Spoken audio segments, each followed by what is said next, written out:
إله إلا الله وحده لا شريك له وأشهد أن سيدنا ومولانا محمدا عبده ورسوله أما بعد فأعوذ بالله من الشيطان الرجيم بسم الله الرحمن الرحيم واعتصموا بحبل الله جميعا ولا تفرقوا واذكروا نعمة الله عليكم إذ كنتم أعداء فألف بين قلوبكم فأصبحتم بنعمته إخوانا وقال النبي صلى الله تعالى عليه وسلم المسلم أخو المسلم لا يخذله لا يظلمه بحسب امرئ من الشر أن يحقر أخاه المسلم وقال النبي صلى الله تعالى عليه وسلم إنما بعثت لأتمم مكارم الأخلاق أو كما قال.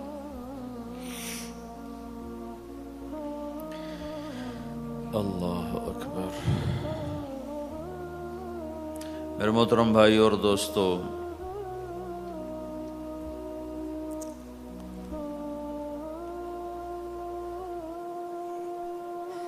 اسلام ایک زندگی گزارنے کا طریقہ ہے. صرف چند عبادات کا نام اسلام نہیں، یہ پوری ایک زندگی ہے.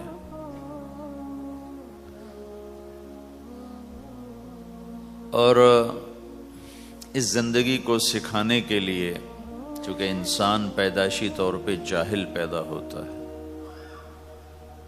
اسے کچھ نہیں آتا، اسے سیکھنا پڑتا ہے.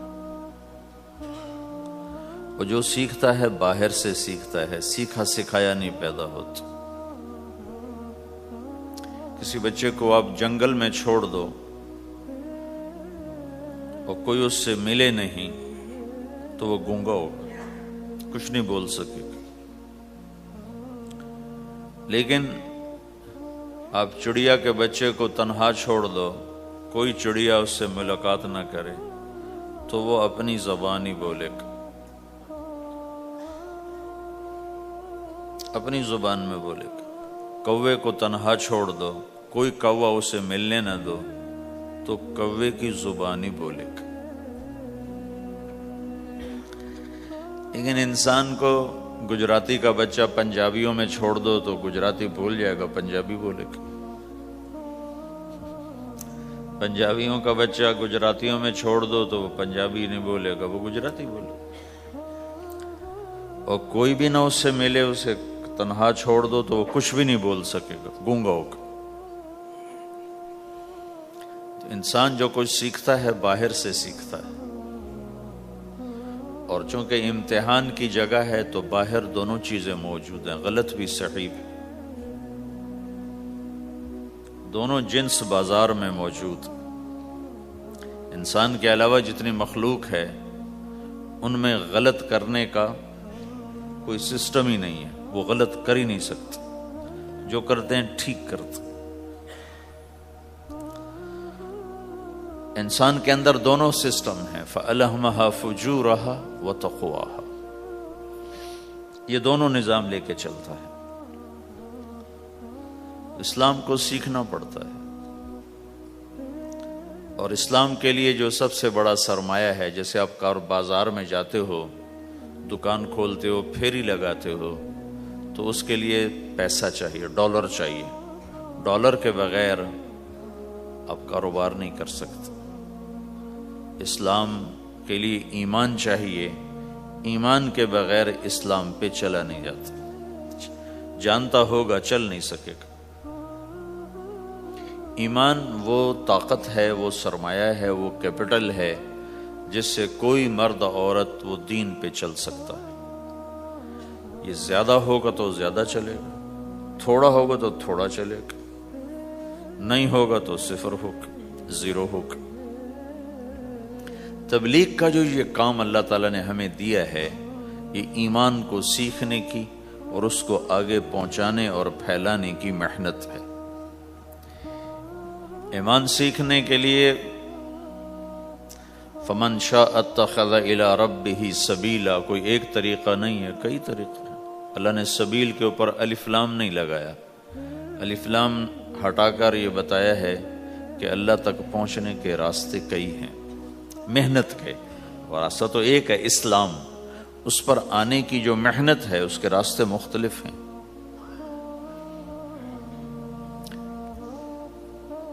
ہاں، آگے پہنچانے کے لیے تبلیغ کے سوا اور کوئی راستہ کوئی نہیں۔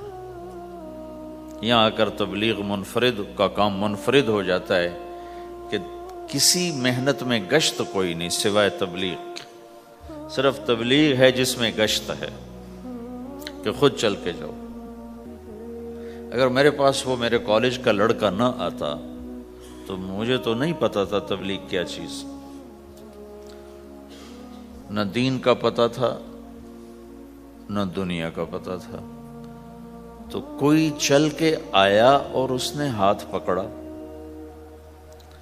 اور دعوت ہے ہی بے طلبوں کے لیے، مدرسہ تو طلب والوں کے لیے، وہاں تو تعلیم ہوتی، تبلیغ نہیں ہوتی۔ خانقاہ تو طلب والوں کے لیے ہے اور دعوت بے طلب لوگوں کے لیے، جو سننا نہیں چاہتے، جو قریب نہیں آنا چاہتے۔ اور ایسا طبقہ کروڑوں اربوں کی تعداد میں موجود، انہیں دین پر لانے کے لیے یا دین کی بات ان کے کان میں ڈالنے کے لیے سوائے گشت کے اور کوئی عمل کوئی نہیں۔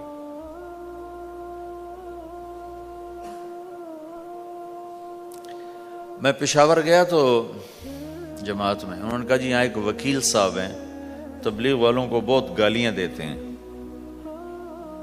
شکل دیکھتے ہی گالیاں دینا شروع کرتے ہیں آپ کے علاقے کے، آپ کے علاقے کے۔ میں کہا اچھا ملاؤ۔ پشاور میں رہتا تھا، وکالت کرتا تھا، میرے علاقے کا میاں چنو ایک چھوٹا سا ٹاؤن ہے وہاں کا تھا، میں اس کے قریب تلمبا ایک چھوٹا سا ٹاؤن ہے میں وہاں۔ تو جب ہم ان کے دروازے پر گئے اور نوک کیا تو دروازہ کھلتے ہی انہوں نے وہی کام شروع کر دیا، دیکھتے ہی۔ اور کہا میں نے تمہیں کتنی دفعہ کہا ہے، وہ جو مقامی، کہ تبلیغ والوں کو میرے دروازے پر مت لایا کرو۔ تو اب بتاؤ، میں اگر یہ تبلیغ کے رگڑے نہ لگے ہوتے تو میں تو 2 تھپڑ اس کے منہ پہ مارتا، یا مفتی صاحب کی طرف فتویٰ سناتا تو اسلام سے خارج ہو گیا ہے، توبہ کر۔ میں نے اس سے کہا بھائی میں تو تبلیغی بن کے آپ کے پاس نہیں آیا، میں تو اس لیے آیا ہوں کہ مجھے پتہ چلا کہ آپ میاں چنو کے ہیں اور میں تو لمبے کا ہوں، تو میں تو اس لیے آپ کو ملنے آیا ہوں۔ تو ایسے ہوا، اچھا آپ تو لمبے کے ہو؟ میں نے کہا تو لمبے کا ہوں۔ کہو اچھا اچھا اچھا، بڑی مہربانی، فرمائیے۔ میں نے کہا فرمائیے ایسے تو نہیں ہوگا، گھر بٹھاؤ پھر فرمائیے ہوگا۔ تو اس نے دروازہ کھولا، ہمیں بٹھایا، میں نے کوئی تبلیغ کی بات نہیں کی، چائے وائے پلائی۔ تو میرے والد صاحب اپنے علاقے کے مشہور آدمی تھے، تو جب میں نے اپنا تعارف کرایا تو وہ اور خوش ہو گیا، کہا تو آپ کے باپ کا الیکشن تو میں نے لڑا ہے، ان کے لیے ووٹ مانگنا۔ تو ایسا خوش ہو گیا اور کھل گیا، اور چائے پلائی، بات چیت ہوتی رہی۔ تو اٹھتے ہوئے میں نے کہا فلاں مسجد میں ہماری جماعت آئی ہوئی ہے، میں نے کہا چلو آپ کو بتا دوں۔ مغرب کے بیان میں وہ آیا ہوا تھا۔ پھر جتنے دن میں وہاں رہا وہ آتا رہا آتا رہا آتا رہا، میں واپس چلا گیا۔ اس میں کئی سال گزر گئے۔ لاہور کیولری گراؤنڈ ایک مشہور جگہ، وہاں میرا بیان تھا۔ جو کرکٹر آئے ہوئے تھے، ان کو ہم نیا سعید انور، انضمام، مشتاق، ان کو ہم قریب کر رہے تھے، اس وقت نئے نئے ان کو قریب کر رہے تھے، تو یہ لوگ آئے ہوئے تھے۔ تو بیان کے بعد ان کو لے کر ہم ایک کمرے میں بیٹھے، اس کمرے کی دیوار شیشے کی تھی، تو لوگ اندر آنے کی کوشش کر رہے تھے، تو ان پہرے والے ان کو روک رہے تھے۔ تو اس میں سے ایک آدمی منہ اوپر کر کے میری طرف سے اشارہ کرے، تو میں نے دیکھا تو ایک آدمی کی بڑی داڑھی اور وہ مجھے ایسے ایسے اشارہ کر رہا ہے. میں نے نہیں پہچانا. تھوڑی دیر کے بعد میں نے غور سے دیکھا تو وہ وہی وکیل صاحب پشاور والے. تو میں نے وہ بھائی ان کو اندر بلاؤ اندر بلاؤ. وہ اندر آئے تو میں اٹھ کے ملا. کہنے لگے یہ دیکھو یہ تمہارا ایک گشت. میرا وقت بھی لگ چکا ہے, بدنوں کا چلہ لگا ہے یا 3 چلے لگے ہیں. تو جو دیکھو نا, آپ میں سے کئی لوگ پھیری لگاتے ہیں, جس کو گجرا پھیری لگاتا ہوں. پھیری میں پہلے سمجھا ہی نہیں. پھیری تو کہتے ہیں چھوٹے جہاز کو جو سمندر میں چلتا ہے. میں سمجھا یہ پھیری لگاتے ہیں, پھیری. اور وہ تو گجراتی میں پھیری کہتے ہیں پھیری کو. تو پہلے تو میں چکر کھاتا رہا کہ یہ کیا ہے پھیری. پھیری تو چھوٹے جہاز کو کہتے ہیں, چھوٹا بحری جہاز. تو پھر بعد میں کسی نے کہا کہ یہ چل پھر کے سودا بھیجا. اچھا پھیری کو پھیری کہہ رہے ہیں. تم خدا کو خدا کر دیتے ہو. خدا کا شکر. ایک تو خدا لفظ ہی میں نے پہلے کہا تھا بولنے کا نہیں ہے, ایک اس کو خدا کو خدا کر دیتے ہو. خدا کی قسم. تو تم پھیری لگاتے لگاتے گاہک بنا لیتے ہو, نہیں بناتے ہو؟ پھیری لگاتے لگاتے تم اپنے گاہک بنا لیتے ہو. یہی تبلیغ کا کام کہ پھیری لگاؤ, لوگوں کے در کھٹکھٹاؤ. کوئی لے گا کوئی نہیں لے گا. جو آپ لوگ پھیری لگاتے ہو تو سارے آپ سے سودا لیتے ہیں؟ نہیں لیتے. کوئی لیتا ہے کوئی نہیں لیتا. لیکن آپ جاتے رہتے ہو جاتے رہتے ہو جاتے رہتے ہو جاتے رہتے ہو. آہستہ آہستہ آپ اپنا اتنا کام کر لیتے ہو کہ آپ کی روٹی چل جاتی. تو سارے نبیوں نے پھیرا لگایا. کوئی نبی گھر نہیں بیٹھا کہ میرے پاس کوئی آئے گا تو اسے سکھاؤں گا. ہر نبی نے پھیرا لگایا. اور داؤد علیہ السلام نے ایک دفعہ یہ کیا, ایک بڑا عبادت خانہ بنایا اور اس کی دیواریں اونچی کر دی, اتنی اونچی کہ اندر کوئی جا نہ سکے. اور یہ طے کیا کہ ہفتے میں ایک دن میں کسی سے نہیں ملوں گا, صرف اللہ اللہ کروں گا. ہفتے میں ایک دن. تو وہ پہلا دن تھا, اندر سے تالا لگا دیا اور خود اندر بیٹھ گئے. اور پہلا دن ہے کہ میں آج کسی سے نہیں ملوں گا. تو میرے رب کو یہ بات پسند نہیں آئی کہ نبی کا کام کٹ کے بیٹھنا نہیں ہے, لوگوں میں جانا ہے. تو اللہ تعالیٰ نے انسانی شکل میں 2 فرشتے اندر اتار دیے. اذ تصوروا المحراب ففزع منهم قال لا تخف خصمان بغى بعضنا على بعض فاحكم بيننا. کہا جی حضرت ہمارا جھگڑا ہو گیا ہے, ہم آپ سے فیصلہ کروانے آئے. تو داؤد علیہ السلام ڈر گئے کہ دروازہ بند ہے, یہ آئے کہاں سے. دیوار اتنی اونچی ہے کہ اس کے اوپر سے چھلانگ لگا کے بھی اندر نہیں آ سکتے. تو یہ کون ہے, آئے کہاں سے. دروازے کو دیکھیں تالا لگا ہوا ہے, دیوار کو دیکھیں اتنی اونچی ہے, تو کون چھلانگ لگا کے اندر آئے گا. تو ڈر گئے. تو کہنے لگے جی آپ ڈرے نہیں, ہمارا جھگڑا ہو گیا. کہ کیا جھگڑا ہے, کیا جھگڑا ہے. کہ ان ھذا اخی له 99 نعجہ ولی نعجۃ واحدہ فقال اکفلنیھا وعزنی فی الخطاب. یہ میرا بھائی ہے, اس کے پاس 99 بکریاں ہیں, بھیڑیں, 99 بھیڑ ہے, اور میرے پاس ایک ہے. یہ مجھے کہتا ہے ایک بھی مجھے دے دے, میری 100 پوری ہو جائے. تو آپ بتاؤ یہ غلط کر رہا ہے کہ ٹھیک کر رہا ہے. اب یہ فیصلہ تو آپ چھوٹے سے بچے سے بھی کروا سکتے ہو, نہیں. یہ تو لطیفہ سا بن گیا داؤد علیہ السلام کے لیے, لطیفہ بن گیا کہ ایک آدمی کہتا ہے جی میرے پاس 99 ہے, تیرے پاس ایک ہے, تو ایک مجھے دے دے, میری 100 ہو جائیں. تو داؤد علیہ السلام سوچ میں پڑ گئے یہ چکر کیا ہے. تو ایک دم ان کو خیال آیا کہ اوہ, جیسے میرے رب نے مجھے پیغام بھیجا ہے کہ داؤد تجھے بندوں کو دعوت دینے کے لیے بھیجا ہے, مصلی پر بیٹھنے کے لیے نہیں بھیجا. ہاں مصلی پر بیٹھنا ہے, اس کے لیے رات ہے. قم اللیل الا قلیلا نصفہ او انقص منہ قلیلا او زد علیہ ورتل القرآن ترتیلا. چل ومن اللیل فتہجد بہ نافلۃ لک عسى ان یبعثک ربک مقاما محمودا، رات ہے آ جاؤ، ان ناشئۃ اللیل ہی اشد وطئا واقوم قیلا، آجا آجا، رات بڑی مزے کی چیز ہے، تو اور میں تنہا، فاذا فرغت فانصب وإلی ربک فارغب، آ جاؤ۔ تتجافى جنوبهم عن المضاجع يدعون ربهم خوفا وطمعا ومما رزقناهم ينفقون، رات تیری میری، دن میرے بندوں کے لیے۔ نہیں بیٹھ سکتا، تسبیح پکڑ کے نہیں بیٹھ سکتے ہو۔ تو اس پر داؤد علیہ السلام سجدے میں گرے، آیت سجدہ ہے اس لیے میں نہیں پڑھتا ہوں، سجدے میں گرے اور کہا یا اللہ معافی کر، یا اللہ معاف کر دے، یا اللہ معاف کر دے، میں نے دروازے بند کر لیے، حالانکہ یہ میرے منصب کے خلاف تھا، اس پر اللہ سے معافی مانگی۔ تو چل کے جانا نبیوں کی صفت ہے، یہی ہماری صفت۔ اس امت کو یہ کام دیا گیا کہ یہ اوروں کے پاس جا کے اپنا سودا پیش کر، اپنوں کو بھی سنبھالے اور غیروں تک بھی پہنچے۔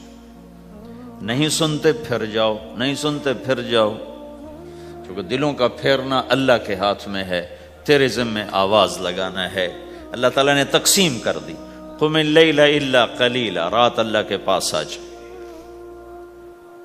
دن میں کیا کر، ان لک فی النہار سبحا طویلا، تیرا دن میں کام بہت زیادہ ہے، سبحا طویلا۔ دعوت کے کام کو تیرنے سے تشبیہ دی ہے، سبح تیرنے کو کہتے۔ اللہ کے نبی کا ایک گھوڑا تھا جس کا نام تھا سبحہ، میں نے بتایا تھا پہلے دن، وہ اتنا تیز چلتا تھا جیسے تیر رہی ہو، اس لیے اللہ کے نبی نے خود اس کا نام سبحہ رکھا تھا، تیرنے والا۔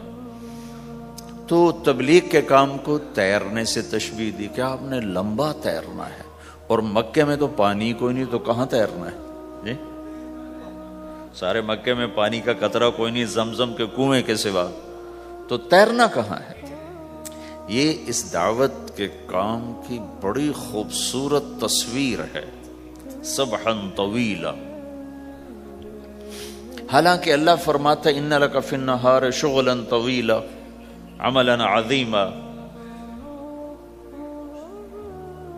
جہدا طویلا، لیکن سبحا طویلا۔ جو آدمی چل رہا ہوتا ہے اگر وہ بیٹھ جائے تو کوئی نقصان تو کوئی نہیں، گاڑی چلا رہا ہے کہیں گاڑی روک لے تو کوئی نقصان تو کوئی نہیں، تھوڑی دیر سے پہنچ جائے گا۔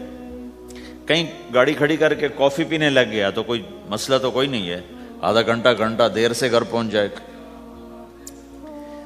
تیرنے والا پانی میں اتر گیا، اب یہ رک سکتا ہے؟ کیوں بھائی؟ اگر یہ کافی پینے کا ارادہ کرے تو کہاں جائے گا؟ تو مچھلی کے پیٹ میں جائے گا۔ پانی میں اترنے کے بعد اختیار ختم ہے، اب تیرنا ہے۔ کہاں تک؟ دوسرا کنارہ جب تک ہاتھ میں نہیں آتا تیرنا ہے، سبحا طویلا، جب تک آخرت کا کنارہ ہاتھ میں نہیں آتا۔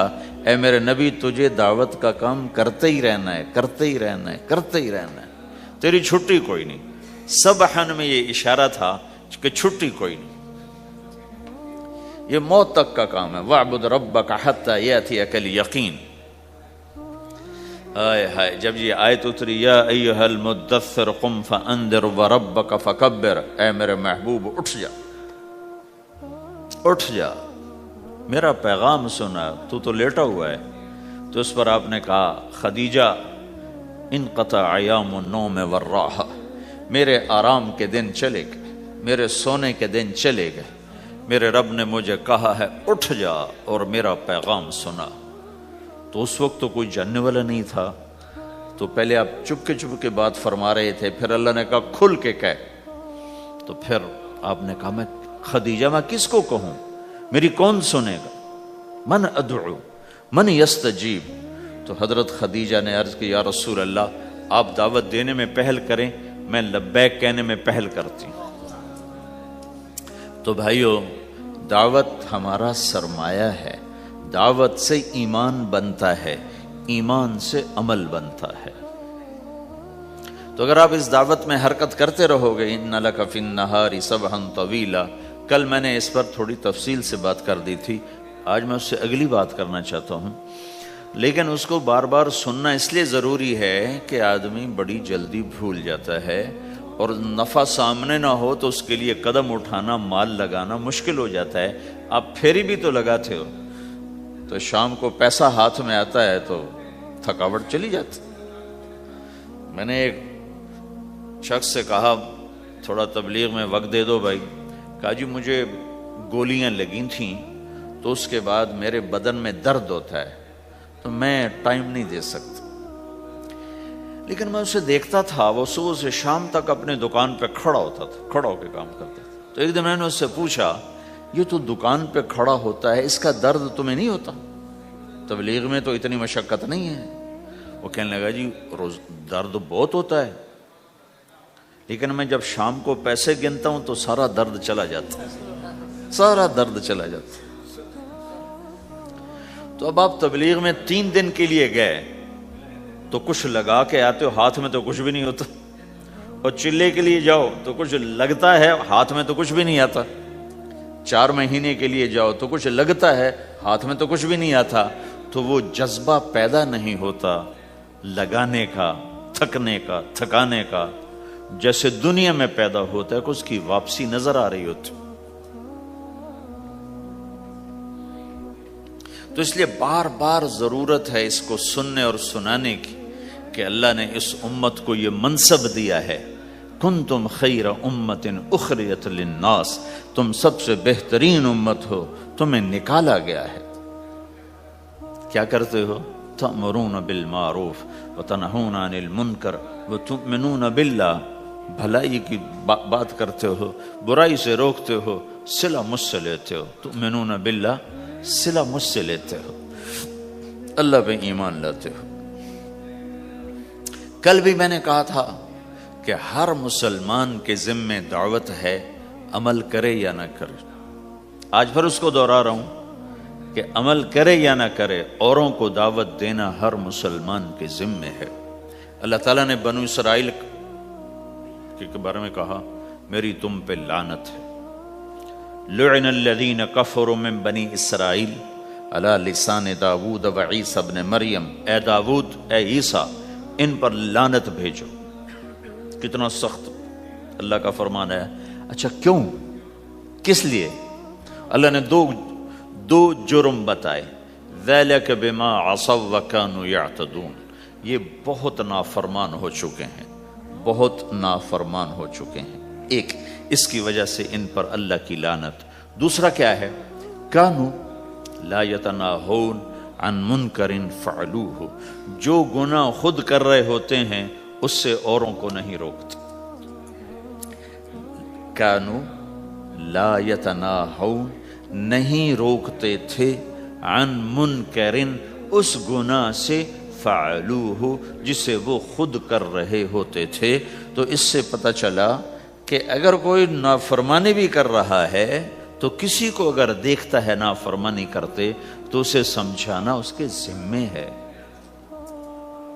یعنی اللہ تعالیٰ نے اللہ یوں کہہ رہا ہے کہ کم وقت خود تو برائی کر رہا تھا تو کسی کو روکتا تو صحیح، دونوں ہی کام نہیں کیے، نہ خود چھوڑا نہ کسی اور کو روکا۔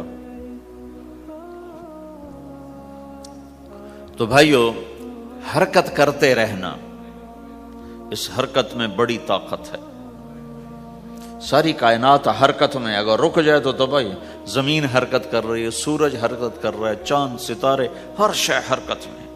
تمہاری زمین 66,000 کلومیٹر فی گھنٹہ کی رفتار سے روزانہ بھاگی جا رہی۔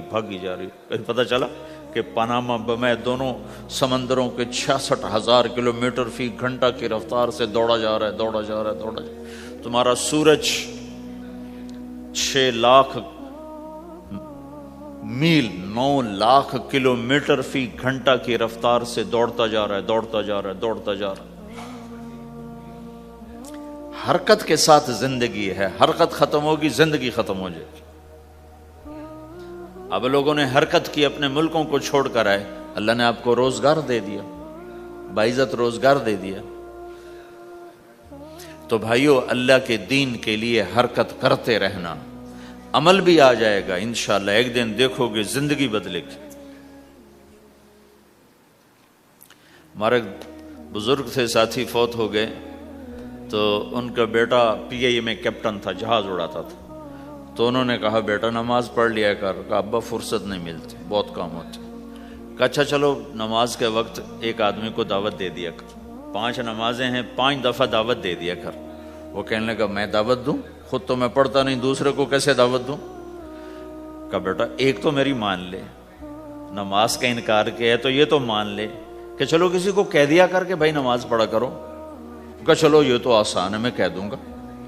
تو اس نے اپنے ابا کی بات مان لی، ہر نماز پہ 1-2 کو کہہ دیتا بھائی نماز پڑھا کرو۔ اس کے والد فوج میں جرنیل تھے، یہ کیپٹن تھا، دونوں کی ملاقات نہیں ہوئی۔ 6 مہینے بعد باپ بیٹا کی ملاقات ہوئی تو دیکھا تو کپتان صاحب کی داڑھی بھی اور ماتھے پہ محراب بھی۔ انہوں نے کہا بیٹا یہ کیا ہوا؟ کہا آپ نے مجھے پھنسا دیا۔ وہ جب میں لوگوں کو کہتا رہا تو میرے اپنے اوپر اثر ہونا شروع ہو گیا کہ میں اپنے آپ کو ملامت کرنے لگا کہ اوروں کو تو کہہ رہا ہے، خود تو پڑھتا نہیں۔ کہا اس نے مجھے کھڑا کیا اور میں نماز پہ آیا۔ پھر ایک دن شیو کرنے لگا، شیشے میں کھڑا دیکھ رہا تھا تو میں نے کہا جب اللہ کو سجدہ کر رہا ہوں تو چہرے پہ نبی کی سنت بھی ہونی چاہیے۔ تو میں نے سیفٹی بھی پھینک دی، میں داڑھی بھی رکھ لی۔ تو تبلیغ کا کام کرتے رہنا، ہم فرشتے نہیں بن سکتے۔ ایک دفعہ ایک آدمی نے میرے اوپر بڑی چڑھائی کی، تم تبلیغ والے منافق ہو، کہتے کچھ ہو کرتے کچھ ہو، تمہارے قول اور فعل میں بہت فرق ہے، بہت۔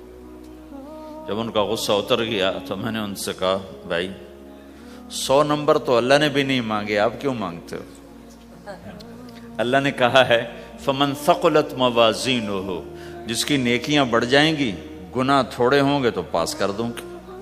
تو 100 نمبر تو اللہ نے بھی نہیں کہا کہ ایک گناہ تیرے کھاتے میں نہیں ہونا چاہیے، 100/100 نمبر لے گا تو جنت دوں گا، نہیں تو ریپٹ مار کے جہنم میں ڈالوں گا۔ تو 100 نمبر تو اللہ بھی نہیں مانگتا، اسے پتا ہے میرا بندہ کمزور ہے، کبھی گناہ کرے گا کبھی نیکی کرے گا۔ تو وہ کہتا ہے جس کے پاس 51 نیکیاں ہوئیں اور 50 گناہ ہوئے تولوں گا تو 51 جھک جائیں گے نا، 50 معاف۔ مثال دے رہا ہوں میں، ہمارے علاقے میں ایک زمیندار تھے، وہ ذکر بھی بہت کرتے تھے، گالیاں بھی بہت دیتے، ادھر سبحان اللہ تیرے فلانے، الحمدللہ کے ساتھ ایک پھکڑ تولتے تھے، ساری زندگی وہ ایسا ہی کرتے رہے۔ جب وہ فوت ہو گئے تو کسی نے ان کو دیکھا تو انہوں نے پوچھا کہ میاں صاحب آپ کے ساتھ کیا ہوا؟ آپ تو گالیاں بہت دیتے تھے۔ خود انہوں نے پوچھ رہے آپ تو گالیاں بہت دیتے تھے، تو آپ کے ساتھ کیا ہوا؟ کہ اللہ تعالیٰ نے میرے ذکر اور میری گالیوں کو تولا تو میرا ذکر بڑھ گیا تو میری بخشش ہو گئی۔ اللہ نے بھی کاؤنٹنگ رکھی ہے، پرفیکشن مانگی ہی نہیں۔ اگر اللہ پرفیکشن مانگتا تو پھر آپ کہتے تم کرتے کچھ ہو کہتے کچھ ہو۔ اگر میں کہتا صحیح ہوں تو ایک نیکی تو کر رہا ہوں، اور کرتا نہیں ہوں تو ایک گناہ کر رہا ہوں۔ کیا پتا میرا رب میرے کہنے کے طفیل میرے نہ کرنے کو معاف کر دے۔ بس ایک صورت میں ہے کام خطرناک کہ اگر میں اس کہنے سننے کو اپنی دنیا بنانے کا ذریعہ بنا لوں پھر خطرناک ہے۔ تأمرون الناس بالبر وتنسون انفسکم وانتم تتلون الکتاب، وہ یہ آیت ہے۔ لیکن اگر میرے اندر اخلاص ہے تو پھر میں انسان ہوں، کبھی اچھا کروں گا کبھی برا کروں گا، لیکن میرے ذمہ صدا لگانا ہے۔ تو بھائیو اس تبلیغ کے کام کو کرتے رہنا، اس سے ایمان بنتا ہے، ایمان سے دین وجود میں آتا ہے۔ دین کے 2 حصے ہیں، ایک عبادات ہے جس میں نماز سب سے اہم ہے، پھیری پہ ہو گھر پہ ہو نماز نہ چھوڑو۔ رمضان کے روزے ہیں، اللہ پھر رزق زیادہ دے دے، حج کرو، زکوٰۃ دو، لیکن عبادات بڑی محدود ہیں اور اس میں کثرت اللہ نے مطالبہ بھی نہیں کیا، بلکہ اللہ تعالیٰ نے اس میں اعتدال ہی کو پسند فرمایا ہے۔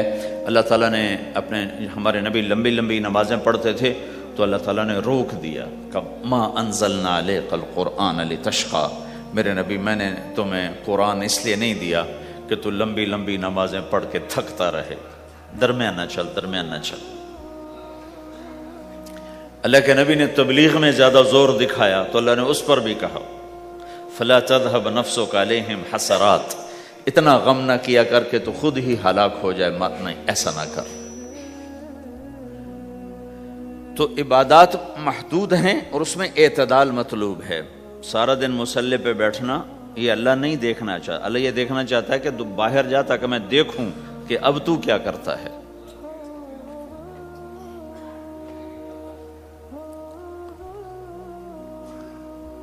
دوسرا حصہ اس کا اخلاقیات ہیں، آپس کی معاشرت ہے۔ دین جو اثر انداز ہوتا ہے وہ معاشرت سے اثر انداز ہوتا ہے، عبادت سے نہیں، عبادات سے نہیں۔ عبادت تو مسجد کے اندر ہے یا مصلی پر گھر کے اندر ہے، روزہ اندر کی چیز ہے، حج بیت اللہ میں ہے، زکوٰۃ مسلمان کو دی جاتی ہے۔ تو دنیا میں دین پھیلنے کے لیے اور اپنوں کو دین کے قریب کرنے کے لیے جو سب سے بڑا عمل ہے وہ بھائیو اچھے اخلاق ہے۔ یہ دوسرا حصہ میں آج بیان کرنا چاہتا ہوں۔ اللہ کے نبی نے فرمایا ایو عرل اسلام اوثق، مجھے بتاؤ اسلام کا سب سے مضبوط عمل کیا ہے؟ تو صحابہ نے کہا الجہاد، یا رسول اللہ جہاد۔ اسلام کا سب سے مضبوط عمل کیا ہے؟ صحابہ نے کہا جہاد۔ تو آپ نے کہا وحسن وما ہوا بہ، ہاں ہاں جہاد بہت اچھا عمل ہے لیکن سب سے بڑا عمل نہیں ہے، سب سے مضبوط عمل نہیں ہے۔ ان کا جی الصلاۃ، نماز۔ تو ہم نے کہا ہاں وحسنۃ وما ہی بہا، نماز بھی بہت اچھی چیز ہے لیکن وہ نہیں جو میں پوچھ رہا ہوں، سب سے اعلیٰ، سب سے اوپر، سب سے مضبوط نہیں۔ پھر انہوں نے کہا جی الحج، حج۔ تو آپ نے کہا حج بھی بہت اچھا عمل ہے لیکن وہ نہیں جو میں نے پوچھا ہے۔ پھر صحابہ نے کہا جی روزہ، آپ کا روزہ بھی بہت اچھا ہے لیکن وہ نہیں جو میں نے پوچھا ہے۔ تو پھر صحابہ نے کہا یا رسول اللہ پھر آپ ہی بتائیں، ہمیں تو نہیں پتا۔ تو ہمارے نبی عبادات سے اوپر لا رہے ہیں، اپنے ساتھیوں کو عبادات پہ قائم کر دیا۔ ہر آدمی نمازی بن چکا ہے، ہر آدمی روزے دار بن چکا ہے، ہر آدمی مالدار زکوٰۃ دینے والا بن چکا ہے، اور ہر آدمی حج کا جذبہ پیدا کر چکا ہے۔ اب آپ ان کو اخلاق پہ لانا چاہتے ہیں، چونکہ اسلام کی تکمیل اخلاق سے ہے۔ اسلام کو تشبیہ دی گئی ہے گھر کے ساتھ، بنی الاسلام علی خمس، تو بنیا کا لفظ عمارت پر بولا جاتا ہے۔ تو اسلام کی بنیاد میں ہے کلمہ، نماز، روزہ، حج، زکوٰۃ۔ اگر اس مسجد کی بنیادیں بھر دی جائیں تو اس کو مسجد تو نہیں کہیں گے نا۔ ہاں جی بنیادیں ڈال دی ہیں، چھت ڈالنی ہے، جب چھت پڑے گی تو پھر یہ مسجد کہلائے گی۔ تو اسلام کی بنیاد قائم ہو چکی تھی، اب آپ چھت ڈالنا چاہتے تھے۔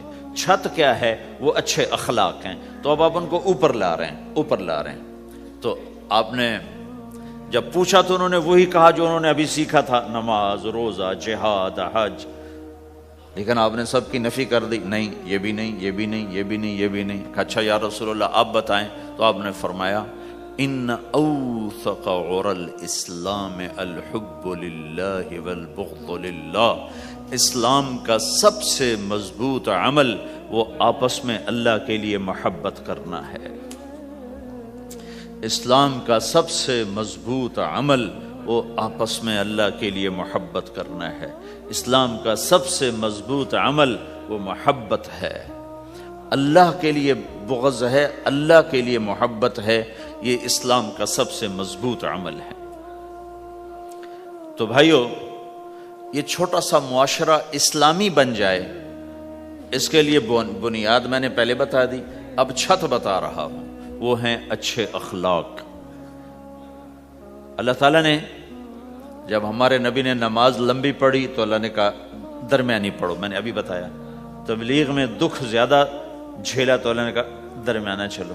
لیکن جب اللہ کے نبی نے اخلاق بلند کیے، اخلاق، تو اس پر بھی اللہ تعالیٰ فرماتا میرے نبی ذرا اتنا نرم نہ ہو، تھوڑا سا سختی دکھا، آنکھیں دکھا، تھوڑا شوشاں کر ہے۔ تو میرے رب نے کیا کہا؟ واہ، میرے رب نے آپ کے اخلاق کی جیسی تعریف کی ہے، آپ کے کسی عمل کی ایسی تعریف نہیں کی۔ نماز کو کہا معتدل، اعتدال، دعوت کو کہا اعتدال، اور اخلاق کو کیا کہا؟ انک لعلی خلق عظیم۔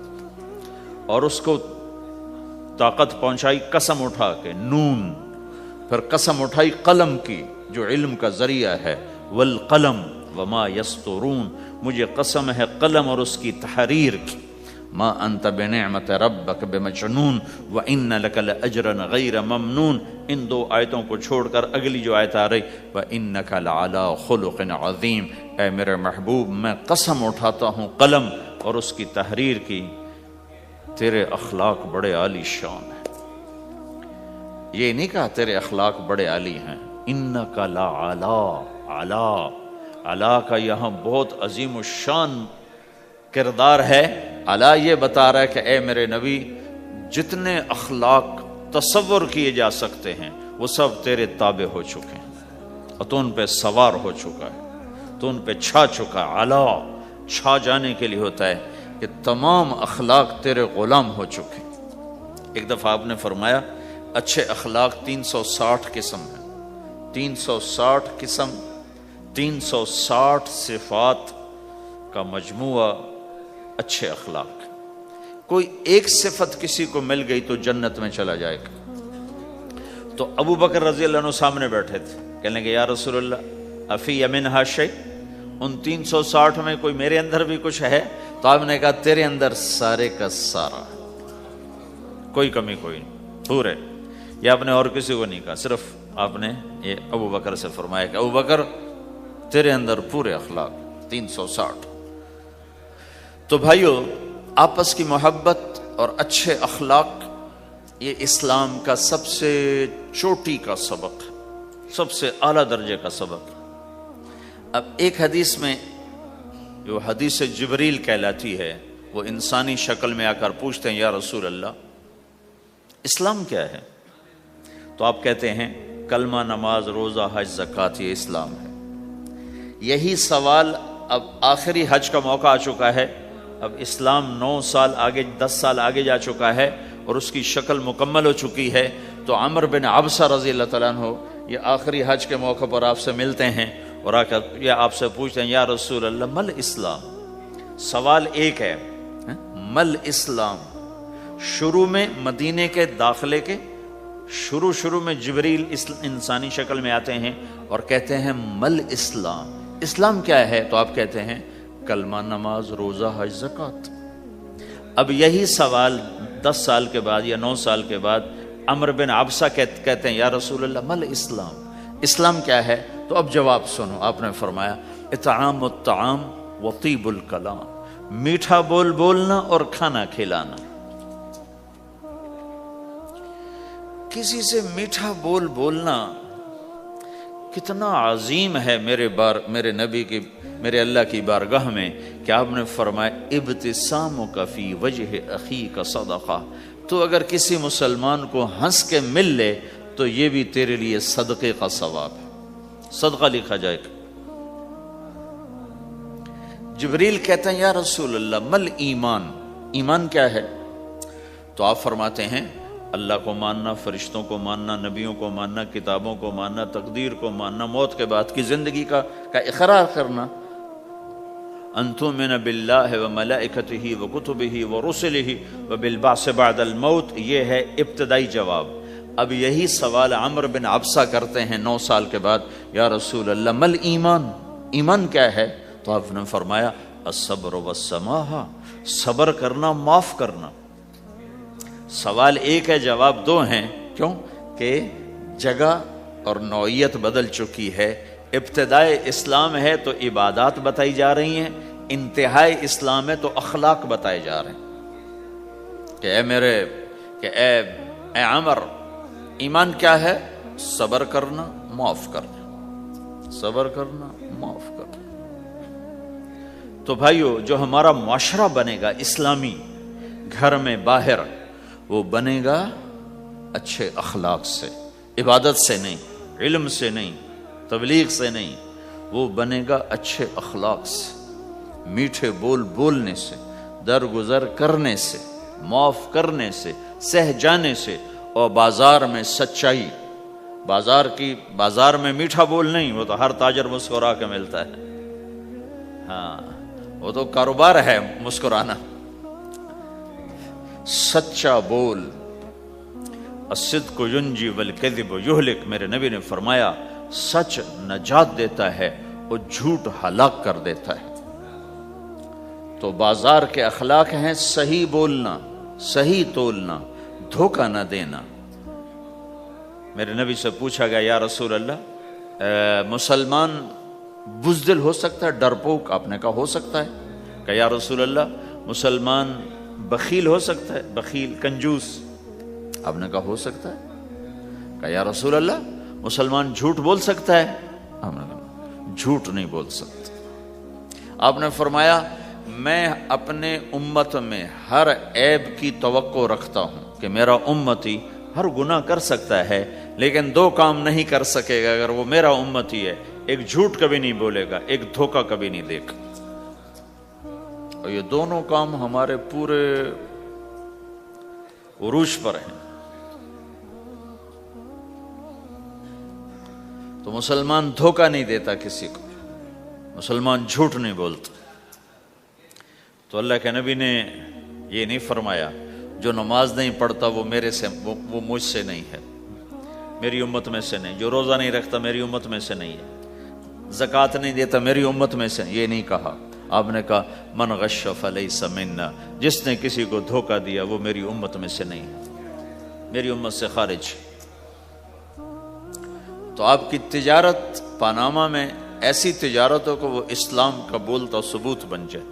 آپ کی جاب ہے تو ایسی ہو کہ اسلام کی پورا انڈونیشیا جو مسلمان ہوا ہے، مسلمان تاجروں کی تجارت سے مسلمان ہو۔ ملائیشیا، انڈونیشیا، فلپائن، ان علاقوں میں جتنا اسلام پھیلا ہے یہ تاجروں کی محنت سے پھیلا ہے۔ کہاں کے تاجر؟ یمن کے عرب تاجر، ان کے عالی اخلاق، ان کا سچا بول، ان کا صحیح ترازو، اس نے لوگوں کے قلوب کو پھیر دیا کہ یہ پیسے کے غلام نہیں ہیں۔ تو ہماری تجارت اس لیے نہیں کہ ہم پیسہ بنائیں، ہماری تجارت اس لیے کہ ہم تجارت میں اللہ کے احکام زندہ کریں، جس میں سب سے بڑا حکم سچ بولنا ہے اور دھوکے سے بچنا ہے، اور غلط کاروبار سے، غلط کام سے بچنا ہے۔ صرف ہم پیسہ نہیں کماتے، ہم اللہ کا امر دیکھتے ہیں کہ اگر میرے اللہ کے حکم کے مطابق ہے تو ٹھیک، اگر اس کے مطابق ہم چھوڑ دیں۔ تو بھائیو اپنی پہچان کرواؤ سچائی کے ساتھ، دیانت کے ساتھ، دھوکے سے بچتے ہوئے۔ ایک تاجر مجھے بڑے فخر سے بتا رہا، فیصل آباد کی بات، کہ جی میں صبح صبح قرآن پڑھ رہا تھا، دکان پہ بیٹھا ہوا، کپڑے کا تاجر۔ تو ایک گاہک آ گیا، کہا جی آپ قرآن پڑھ رہے ہو، بھلے آدمی لگتے ہو، تو میں نے بیٹی کے جہیز کے لیے کپڑا خریدنا ہے، تو میں نے کہا آپ سے خرید لیتا ہوں۔ تو وہ پھر ہنس کے کہنا جی میں نے 16 روپے میٹر والا کپڑا 48 روپے میٹر میں بیچ دیا۔ میں نے کہا واہ بھائی واہ، قرآن کی قیمت بڑی تھوڑی لگائی تو۔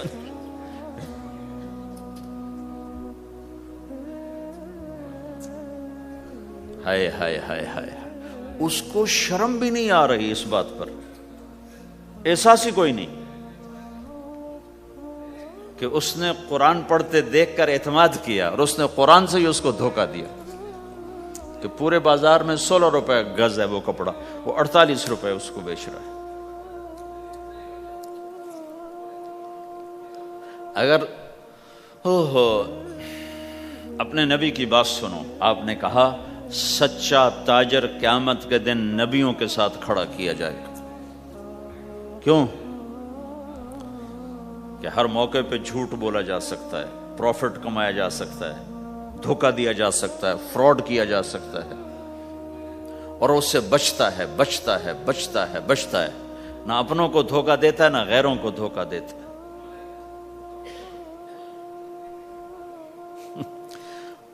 جب انگریز کا دور تھا تو وہ ایک دلی میں ایک جیب کترا تھا، جیب کاٹنے والا، تو وہ یہ سکھایا کرتا تھا لڑکوں کو، پھر ان کو بھیجتا تھا۔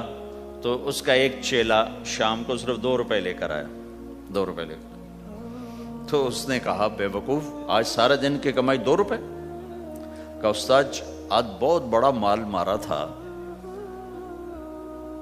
لیکن میں نے دیکھا تو وہ ایک گورا تھا، انگریز تھا، تو مجھے خیال آیا اگر قیامت کا دن عیسیٰ علیہ السلام نے میرے نبی کو گلہ دے دیا کہ تیرے امتی نے میرے امتی کی جیب کاٹی تھی، تو میں اپنے نبی کو کیا جواب دوں گا؟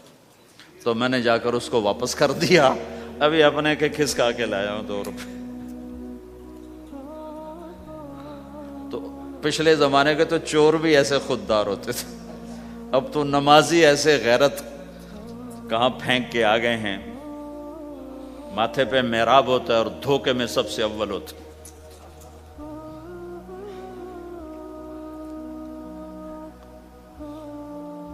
تو ہمارا اسلام صرف اس مسجد کی 4 دیواری میں نہیں ہے، ہمارا اسلام تو بارش کے قطروں کی طرح پھیلا ہوا ہے، آسمان کی بلندی ہے، آسمان کی وسعت ہے، جیسے اس سے زیادہ ہمارے دین کی وسعت ہے۔ تو آپ کسی دفتر میں ہو یا اپنے کاروبار میں ہو تو اس میں بھی اللہ کے نبی نے آپ کو طریقہ بتایا ہے۔ تو بازار کے اخلاق ہیں مسکرانا نہیں، بازار کے اخلاق ہیں سچ بولنا، صحیح دینا، صحیح تولنا، صحیح سودے کا عیب بتانا۔ عبد الرحمن بن عوف رضی اللہ تعالیٰ عنہ کے بارے میں، وہ پہلے 10 صحابہ میں آتے ہیں، پہلے 10 صحابہ۔ آپ نے کہا ابو بکر جنتی، عمر جنتی، عثمان جنتی، علی جنتی، طلحہ جنتی، زبیر جنتی، سعد جنتی، عبد الرحمن جنتی، ابو عبیدہ جنتی، سعید بن زید جنتی، اس میں ایک عبد الرحمن۔ جب ان کا انتقال ہوا تو انہوں نے 3 ارب 10 کروڑ 20 لاکھ دینار چھوڑے ترکہ۔ ہمیں تو بڑا بیوقوف بنایا گیا، کاغذ کو کرنسی بنا کے دے دیا۔ کاغذ، کرنسی تو سونا ہوتا ہے جی، کرنسی تو سونے اور چاندی کو کہتے ہیں، کاغذ کے ٹکڑے کو تو کرنسی نہیں کہتے۔ اور اب کرنسی بھی لے کر وہ کارڈ پکڑا دیے، جیب بھی خالی، اب کرنسی بھی کاغذ بھی کوئی نہیں، خالی کارڈ۔ اس کو کیا کہتے ہیں کارڈ کو؟ Credit card, credit card. وہ ساری دنیا کو بیوقوف بنائے ہوئے، یا تو کاغذ پکڑائے ہوئے ہیں یا کارڈ کاغذ بھی اب واپس لے لیا، اب کارڈ پکڑا دیا۔ اور عبد الرحمن بن عوف نے جو پیسے چھوڑے وہ کاغذ نہیں تھے۔ کاغذ کی کیا حیثیت، پاکستان میں روز چھپ رہے ہیں، کاغذ کی کیا حیثیت؟ 3 ارب 10 کروڑ 20 لاکھ دینار سونے کے، اور ایک سکہ دینار اس وقت 4.5 ماشے کا ہوتا تھا۔ اب اس کو ملٹیپلائی کرو اور پورا پاناما خرید لیں وہ اس پیسوں سے۔ اور وہ ٹاپ لسٹ کے 10 ٹاپ 10 صحابہ میں سے ایک۔ وہ فرماتے تھے میری تجارت کا یہ اصول رہا کہ میں نے کبھی ادھار نہیں خریدا، نہ کبھی ادھار بیچا، نہ کبھی ادھار خریدا۔ جو خریدے بھی ادھار اور بیچے بھی ادھار، اسے نیند کہاں آئے گی؟ دینے والے دیتے نہیں، لینے والے سر پہ کھڑے ہوتے۔ انہیں نہ بیوی اچھی لگتی نہ بچے اچھے لگتے، وہ گھر میں بیٹھ کے بھی گھر میں نہیں ہوتے۔ تو آپ نے فرمایا نہ میں نے کبھی ادھار خریدا نہ کبھی ادھار بیچا، نقد خریدا نقد بیچا۔ دوسرا میرا اصول یہ رہا کہ میں نے کبھی سٹاک نہیں کیا، جب مجھے پروفٹ ملا میں نے فوراً بیچ دیا، انتظار نہیں کیا 1 ہفتے بعد بیچوں گا ریٹ بڑھ جائے گا۔ جس دن مجھے پروفٹ ملا 1 پیسہ بھی ملا تو میں نے فوراً بیچ دیا۔ تیسرا اصول یہ تھا کہ میرے سودے میں کوئی کمی یا عیب ہوتا تو میں اسے چھپاتا نہیں تھا، ظاہر کرتا تھا، اس میں یہ کمی ہے بھائی، لینا تو لے لو، نہیں لینا تو چھوڑ دو۔ ہماری تو تجارت بھی جنت کا راستہ ہے۔ مدینے کے لوگ ذمہ دارا کرتے تھے، مکہ کے لوگ تجارت کرتے تھے، ان کی زراعت اور تجارت دین کے پھیلنے کا ذریعہ بن گئے۔ عبد الرحمن بن عوف رضی اللہ عنہ کا مال اللہ کے دین کے کام آیا، عثمان رضی اللہ عنہ کا مال اللہ کے دین کے کام آیا۔ جنگ تبوک میں 10,000 آدمیوں کا سامان حضرت عثمان اکیلے نے دیا۔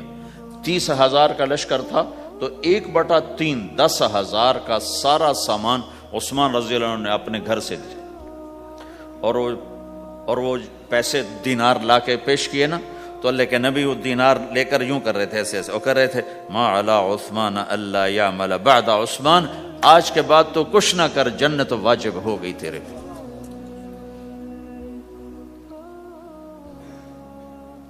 تو بھائیو، ہمارا دین صرف ہمیں عبادت نہیں بتاتا، بازار کی زندگی بتاتا ہے کہ مسلمان بازار میں کیسے ہوتا ہے۔ کسی کے ہاں ملازم ہے تو اس کی نوکری کیسی ہوتی ہے، اس کی دیانت کیسی ہوتی ہے، اس کا بول کیسا ہوتا ہے۔ وہ پیسے پہ قربان نہیں ہوتا، وہ پیسے کو ایمان پہ قربان کرتا ہے۔ تو آپ کی تجارت بھی دین کے پھیلنے کا ذریعہ بنے گی۔ آہا، صرف نماز سے گناہ معاف نہیں ہوتے۔ مسلم شریف کی روایت ہے، من امسا کالن بعمل یدہ امسا مغفورا لہ، جو صبح سے شام تک روزی کماتے کماتے حلال حلال حلال حلال، جھوٹ والی نہیں، کھوٹ والی نہیں، خیانت والی نہیں، حرام چیز نہیں، حرام چیز کا بیچنا بھی حرام ہے، خریدنا بھی حرام ہے، اس کا پروفٹ بھی حرام ہے۔ جس گھر میں حرام پیسہ جائے گا وہاں سکھ کبھی نہیں آئے گا، چیزیں آ جائیں گی، چین نکل جائے گا۔ 1960 کی دہائی میں ایک پاکستان کا افسر تھا، اس نے 1960 میں لوگوں کے پاس 100 روپے مشکل سے ہوتے تھے، اس نے اس زمانے میں کروڑوں روپے جمع کیے رشوت سے، بہت بڑی پوسٹ پر تھے۔ جب وہ مر گیا، ایک دن اس کا بیٹا کہہ رہا تھا، کاش ہمارا باپ ہمارے لیے حرام کٹھا نہ کرتا تو کوئی خوشی کا دن ہم بھی دیکھ لیتے۔ جن کے لیے جمع کیا تھا کہ میرے بچے اب مزے سے، میں نے خود اپنے کانوں سے اس کو یہ کہتے ہوئے سنا کئی دفعہ، میں آج مر جاؤں میری بچی کو کسی کی پرواہ نہیں کہ میں نے اتنا پیسہ بنا دیا ہے۔ تو اسی کا بچہ یہ کہہ رہا تھا، کاش ہمارا باپ ہمارے لیے حرام کٹھا نہ کرتا تو ہم بھی کوئی خوشی کا دن دیکھ لیتے۔ تو اللہ کے نبی نے فرمایا، من امسا کالن بعمل یدہ امسا مغفور لہ، جو صبح سے شام تک حلال کمانے میں تھکتا ہے اور تھک کے واپس آتا ہے تو اس کے اس دن کے سارے گناہ اللہ معاف فرما دیتا۔ تو ہمارا بازار بھی دین ہے بھائی، پھر ہمارا گھر بھی دین ہے، گھر کی زندگی دین ہے۔ میرے نبی نے گھر کی زندگی سمجھائی۔ آپ اپنے گھر میں جھاڑو دے رہے ہیں، قاب قوسین کا ٹائٹل لے کر، مقام محمود کا ٹائٹل لے کر، ختم نبوت کا تاج سر پہ سجا کر، نبیوں کی سرداری کا صحرا باندھ کر آپ گھر میں جھاڑو دے رہے ہیں، اپنے کپڑے خود دھو رہے ہیں۔ 9 بیویاں ہیں، 9 اپنے کپڑے خود دھو رہے ہیں۔ کوئی پھٹ گیا ہے خود سی رہے ہیں، جوتا پھٹ گیا خود ٹھیک کر رہے ہیں۔